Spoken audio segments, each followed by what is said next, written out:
Good morning friends.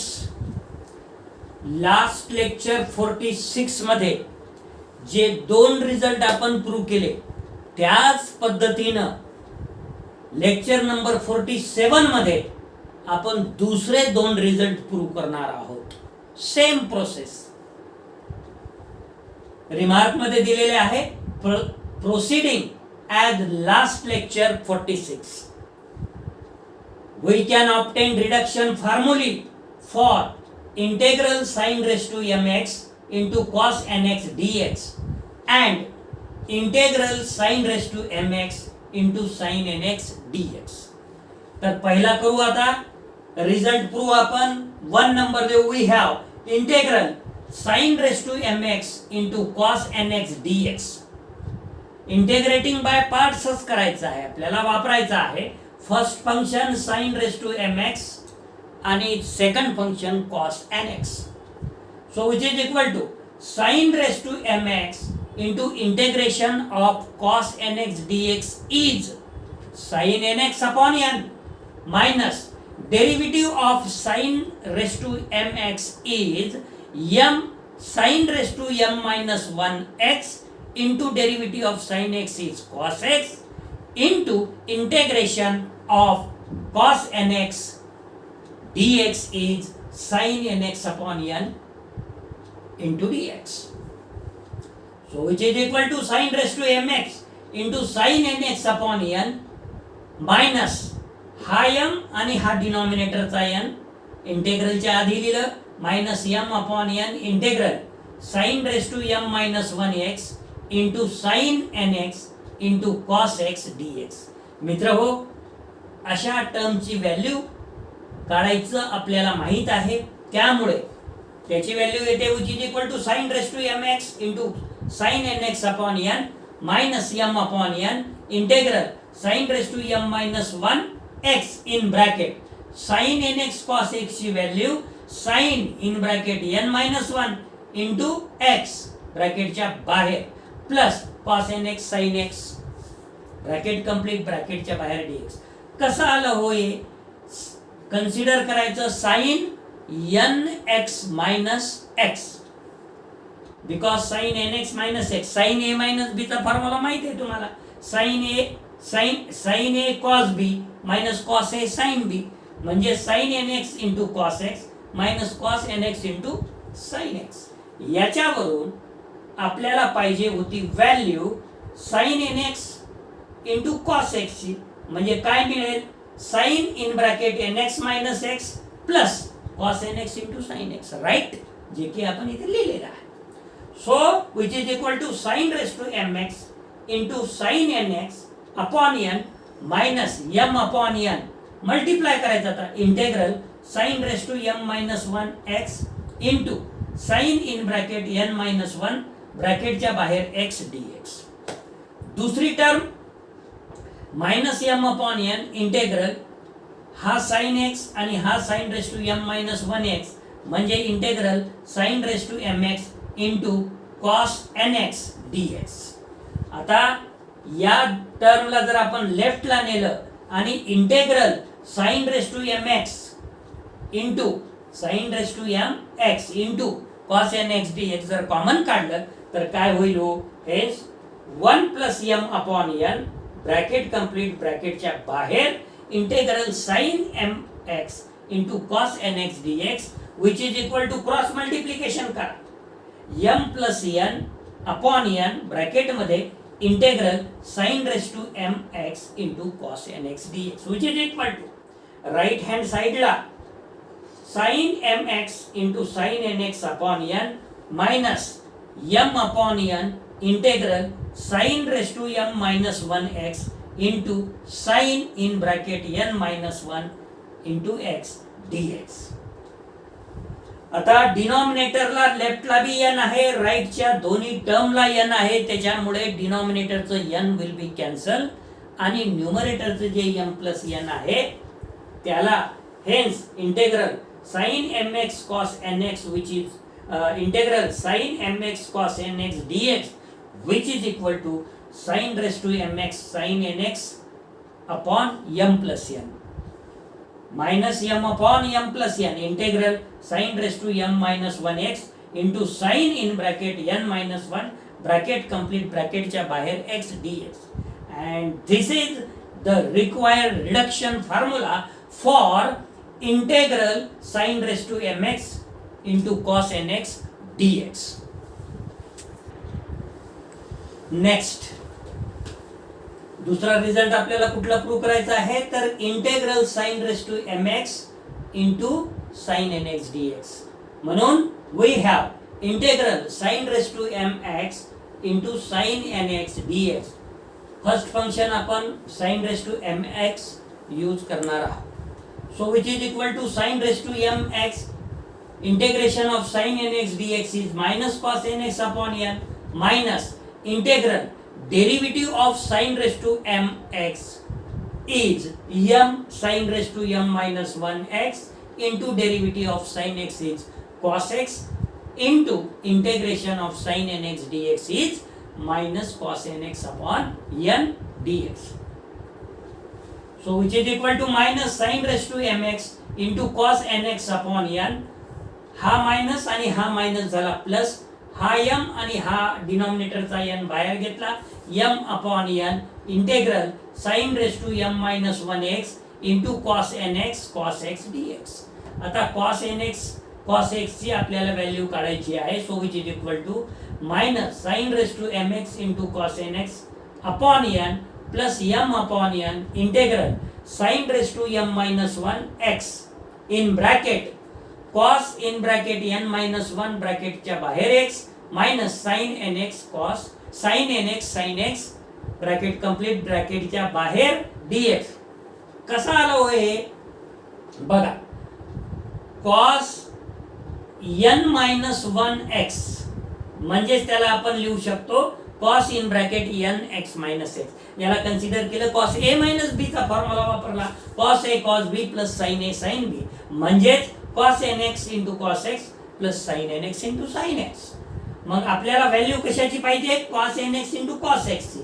cos nx into cos x which is equal to cos in bracket n minus n x minus x minus sin nx into sin x जे की आपण इथे लिहिलेली आहे. so which is equal to minus sin raised to mx into cos nx upon n plus m upon n multiply करा आता each and every term म्हणजे दोन्ही टर्मला integral sine m minus 1x into cos in bracket n minus 1 ब्रॅकेटच्या बाहेर x dx minus m upon n integral sine raise to mx sine nx dx. कारण sine raise to m minus 1x ने जर याला multiply केलं तर हे sign x आहे म्हणून साइन रेस टू mx शिल्लक राहील, साइन रेस टू mx आणि साइन nx जे की इथं आपण लिहिलेलं आहे. आता ही जे तिसरी टर्म आहे याचा इंटेग्रल आणि लेफ्ट हँड साइडचा इंटेग्रल सारखा असल्यामुळे या तिसऱ्या टर्मला लेफ्ट साइडला नेऊ आणि integral sine raise to mx into sine nx dx common घेऊ आणि म्हणून ब्रॅकेट मध्ये 1 plus m upon n bracket complete integral sine raise to mx into sine nx dx which is equal to cross multiplication करा m plus n upon n integral sine raise to mx into sine nx dx which is equal to first term minus sine raise to mx into cos nx upon n plus m upon n integral sine raise to m minus 1x into cos in bracket n minus 1 ब्रॅकेटच्या बाहेर x dx. आता left hand साइडला डिनॉमिनेटरला n आहे दोन्ही टर्मला, left hand साइडला डिनॉमिनेटरला n आहे आणि राइट हँड साइडला दोन्ही टर्मला डिनॉमिनेटरला n आहे, त्याच्यामुळे n विल बी कॅन्सल आणि hence integral sine raise to mx sin nx dx which is equal to हे जे लेफ्ट हँड साइडला न्यूमरेटरला m प्लस n आहे ते आता डिनॉमिनेटरला m प्लस n लिहायचं आहे. So which is equal to minus sin raised to mx into cos nx upon m plus n plus m upon m plus n integral sin raised to m minus 1x into cos in bracket n minus 1 ब्रॅकेटच्या बाहेर x dx and which is the required reduction formula for integral sin raised to mx sin nx dx. Next एक example घेऊ. Example 18 on page number 67. काय आहे हो? If यूला suffix n which is equal to integral 0 to pi by 2 x raised to n sin x dx and n is greater than 1, then show that यूला suffix n plus n in bracket n minus 1 ब्रॅकेटच्या बाहेर यूला suffix n minus 2 which is equal to n in bracket pi by 2 त्याला power n minus 1 and hence evaluate integral 0 to pi by 2 x to the power 5 sin x dx. Solution. We have euler suffix n which is equal to integral 0 to pi by 2 x to the power n into sin x dx. मित्र हो, याला equation number 1 माना. Integration by पार्टने आपल्याला याला सोडवायचं आहे. X to the power n first function आणि sine x second function. So which is equal to x to the power n into integration of sin x dx is minus cos x minus integration derivative of x to the power n is n x to the power n minus 1 into integration of sin x dx is minus cos x into dx limits from 0 to pi by 2. So which is equal to in bracket minus x to the power n cos x हा minus आणि हा minus plus n integral x to the power n minus 1 into cos x dx limits from 0 to pi by 2 which is equal to minus x to the power n cos x plus n पुन्हा integrating by parts आपल्याला वापरायचा आहे आणि x to the power n minus 1 ला first function आणि cos x ला second function. मग x to the power n minus 1 into integration of cos x dx is sin x minus derivative of x to the power n minus 1 is n minus 1 जे की बाहेर घेतलेला आहे integration x to the power n minus 2 into integration of cos x is sin x dx. Again bracket complete, पुन्हा bracket complete, कारण 0 to pi by 2 limit पूर्ण याला आहे. त्याच्यामुळे हे पुन्हा डबल इंटिग्रेटिंग बाय केलेलं आहे ते एका ब्रॅकेट मध्ये आणि दुसऱ्या bracket complete 0 to pi by 2 चा अर्थ असा झाला की इथून तर सगळ्या टर्मला limits from 0 to pi by 2 आहे. So which is equal to first term bracket मध्ये minus x to the power n cos x plus n x to the power n minus 1 into sin x limits from 0 to pi by 2. मग या n ने याला multiply केलं minus n minus 1 integral 0 to pi by 2 x to the power n minus 2 sin x dx which is equal to आता upper limit जर ठेवलं तर cos pi by 2 0 होते, 0 multiply anything is 0. sin pi by 2 1 होते, त्यामुळे n pi by 2 raise to म्हणजे pi by 2 bracket मध्ये त्याला पॉवर n minus 1. जेव्हा तुम्ही लोअर लिमिट ठेवाल 0 मल्टिप्लाय एनिथिंग इज 0 आणि साइन 0 इज 0, त्याच्यामुळे फक्त आणि फक्त ही व्हॅल्यू मिळेल तुम्हाला n in bracket pi by 2 त्याला power n minus 1 minus n in bracket n minus 1 यूला सफिक्स n minus 2. याला इक्वेशन नंबर 2 म्हणा आणि ड्यू टू 1 कसं हो यूला सफिक्स n जर integral 0 to pi by 2 x to the power n sin x dx असेल तर integral 0 to pi by 2 x to the power n च्या जागी n minus 2 sin x dx, त्यामुळे un च्या जागी u ला suffix n minus 2. Hence u ला suffix n plus n minus 1 u ला सफिक्स n minus 2 लेफ्ट ला नेलं ही टर्म आणि which is equal to right ला n in bracket pi by 2 raise to n minus 1. एक result जो आपल्याला प्रूव्ह करायचा होता, शो करायचा होता, तो झाला. पण हेन्स इव्हॅल्युएट जे आहे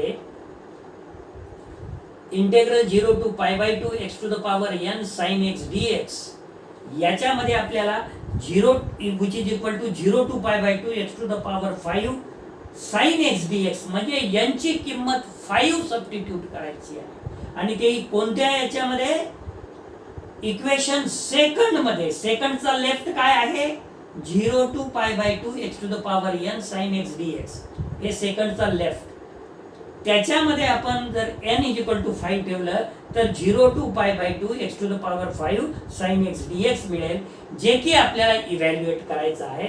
so which is equal to, मग इथे n ची किंमत 5 पाय बाय 2 त्याला घात 5 मायनस 1 म्हणजे 4 minus 5 into 4 integral 0 to pi by 2 u ला सफिक्स n मायनस 2 म्हणजे काय, integral 0 to pi by 2 x raise to 5 minus 2 म्हणजे x raise to 3 sin x dx. काय केलं नेमकं, put n is equal to 5 in 2, so which is equal to 5 pi ला घात 4 upon 16 minus 16 म्हणजे 2 ला घात 4 दॅट इज 16 मायनस 5 चुक 20 इन ब्रॅकेट. आता तुम्हाला n ची किंमत 3 ठेवावं लागेल इक्वेशन 2 मध्ये. 3 पाय बाय 2 त्याला रेस टू 3 मायनस 1 म्हणजे 2 minus 3 into 2 integral 0 to pi by 2 x to the power 3 minus 2 म्हणजे x sin x dx. Because इथे मात्र n इज इक्वल टू 3 ठेवलं इन इक्वेशन 2 आणि हे जे रिझल्ट आलं ते अर्थात due to equation 2. So which is equal to 5 pi raise to 4 upon 16 minus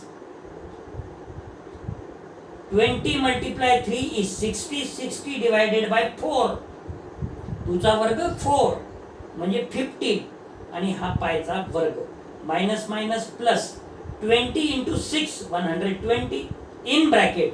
पुन्हा इंटेग्रेशन बाय पार्ट्स करायचं, x into minus cos x minus integral 1 into minus cos x into dx limits from 0 to pi by 2. आता मात्र limit एवढ्यालाच आहे, कारण की इथपर्यंत या term पर्यंत लिमिटचा वापर आपण केलेला आहे. So which is equal to 5 पायचा घात 4 अपॉन 16 मायनस 15 पायचा वर्ग plus 120 in bracket minus x cos x plus sine x minus minus plus integration cos x dx is sine x limits from 0 to pi by 2. Cos pi by 2 cos pi by 2 काय येते, cos 0 is 1, cos pi by 2 is 0, 0 multiply anything is 0. sin pi by 2 1 येते, 1 multiply x से 20. पण जेव्हा lower limit आपण 0 ठेवू, 0 multiply anything is 0 plus sin 0 is 0 आणि म्हणून which is equal to 5 pi ला घात 4 upon 16 मायनस 15 पायचा वर्ग प्लस 120. म्हणजे काय झालं हो, integral 0 to pi by 2 x to the power 5 sin x dx जे हेन्स इव्हॅल्युएट करायचं होतं, याला इक्वल टू रिझल्ट आलं 5 पायला घात 4 अपॉन 16 मायनस 15 पायचा वर्ग प्लस 120. मित्र हो, आज आपण या लेक्चरसाठी इथेच थांबणार आहे.